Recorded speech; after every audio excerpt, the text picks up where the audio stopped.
Assalamualaikum Koh Denis, Masya Allah. Waalaikumsalam. Sehat ya Kak ya? Alhamdulillah, masih Allah sehatkan. Apa kegiatannya nih saat ini nih? Ya masih ngumpulin amal soleh. Masya Allah. Mudah-mudahan meninggalnya udah diampunin semua dosa-dosanya. Amin. Sahabat rukun, ini adalah Koh Denis Lim nih, Masya Allah nih. Kita hadirkan dari Bogor, kota hujan nih. Hujan gak tadi Koh? Lagi enggak, tapi udah mendung. Lagi udah mendung ya. Tapi biasanya hujan tuh kalau udah di jam 2 ke atas tuh biasanya hujan tuh di Bogor tuh. Rutinitas itu. Rutinitasnya.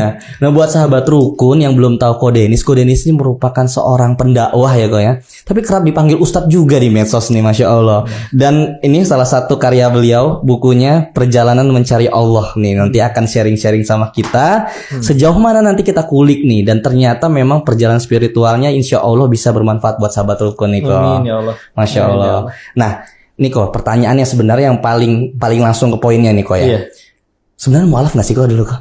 Nah iya, ini kadang suka salah kaprah begitu ngelihat yang Cina-Cina sipit terus sholat, pasti mualaf. Ya. Jadi sebetulnya yang mualaf ayah saya. Oh, yang mualaf ayah? Mualaf ayah, ikut sama ibu. Iya, oke. Ikut sama ibu. Jadi saya ngerasa saya bukan mualaf karena terlahir dalam keadaan ayah sudah mualaf.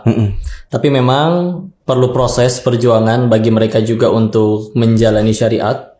Jadi sayanya pun waktu itu dari awal mereka nikah sempat tinggal sama nenek, beliau Buddha. Selepas mereka udah pisah tinggalnya pun saya sempat lama sama nenek, beliau Buddha, dan dikasih makan babi juga. Pernah nyobain? Belum loh. Nauzubillah lah, jangan lah ya. Kok jadi jawabannya belum ya? Terus dimasukin TK sampai SMA-nya pun sekolah Katolik. Jadi ya jauh dari Islam yang seharusnya, walaupun menurut saya terlahir Islam. Tapi sudah kenal Islam waktu masih kecil itu?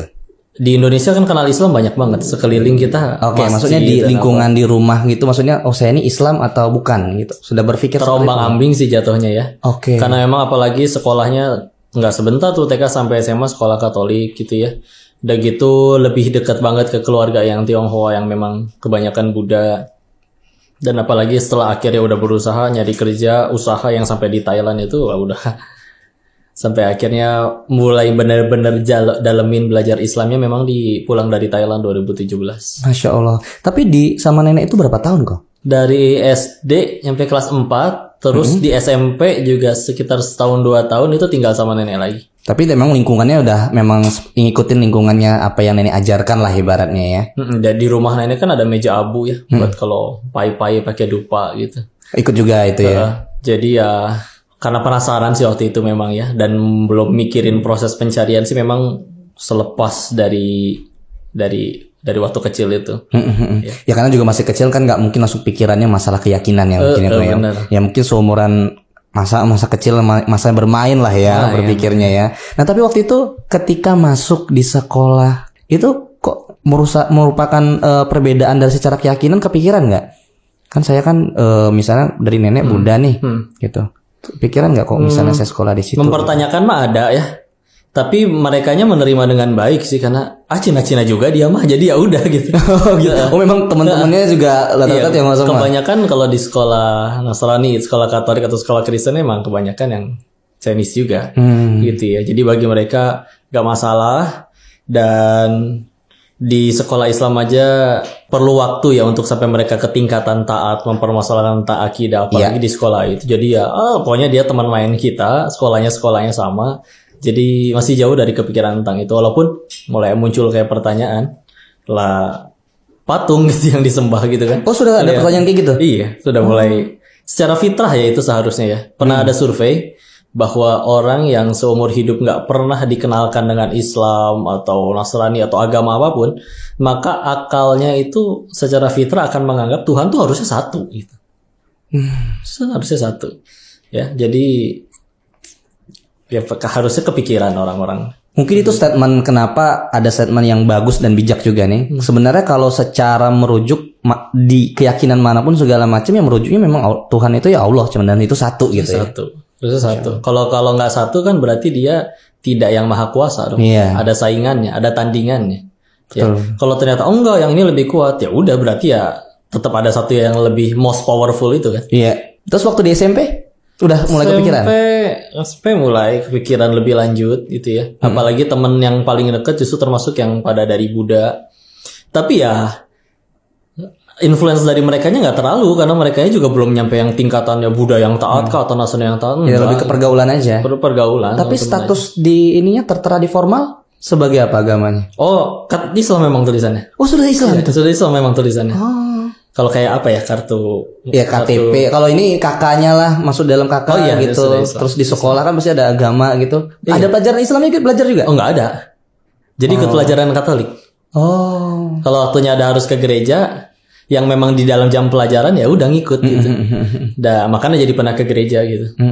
Nah, begitu sudah SMP memang latar belakang sama nenek juga Buddha, terus memang ada secara status identitasnya sebagai seorang Islam Muslim lah ibaratnya, terus sekolah di Katolik itu mulai bertanya-tanya nggak itu tuh waktu SMP? Mungkin kalau SD kan mulai ada pertanyaan 1, 2 gitu tuh udah mulai arah-arah titik hidayah tuh ya. Mulai. Nah di SMP seperti apa?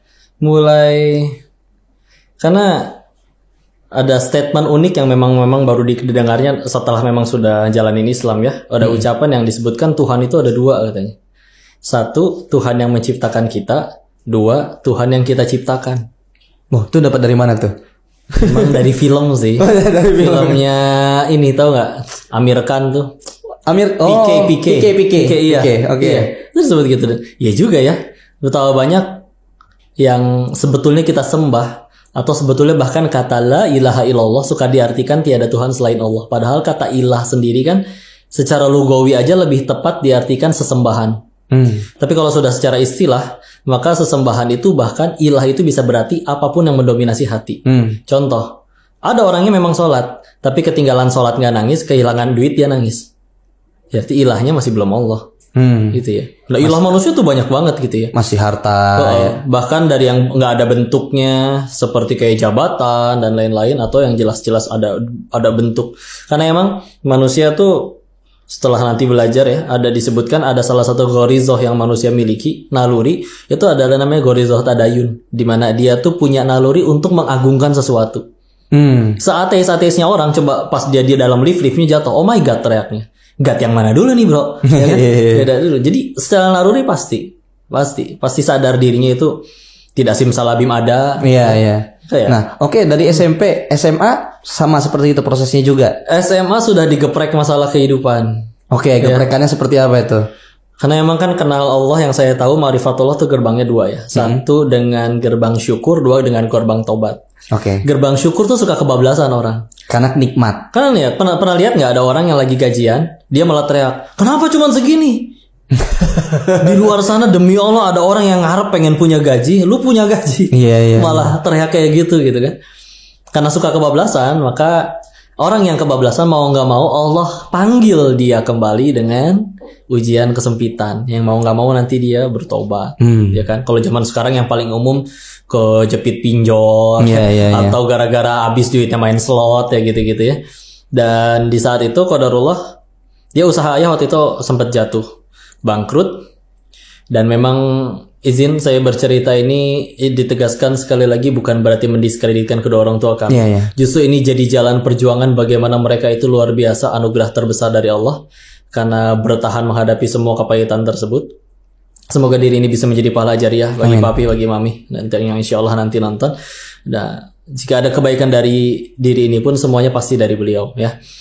Qadarullah waktu itu saya bangkrut, dan memang kalau kita tarik lebih jauh ya, orang Cina itu ke Indonesia yang saya tahu ada 3 gelombang dari zaman tahun 700-an kayak Wong Fei Hung, depannya botak belakangnya dikuncir, dan juga zamannya abad ke-14 Laksamana Madya Cheng Ho, dinasti Ming.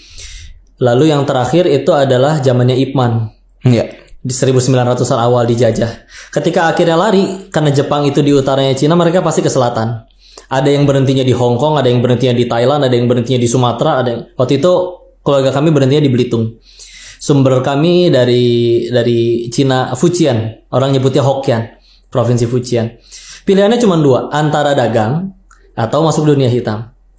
Ayah adalah kayaknya salah bandar judi paling besar di Bogor waktu itu. Wow. Di Jakarta. Beberapa kasino, gedung-gedung yang sekarang gedungnya ada yang jadi gereja, ada yang jadi klub. Itu dulunya kasino-kasinonya ayah. Itu tahun 80-an? 2004 ke bawah ya. Berarti Dari saya lahir 1991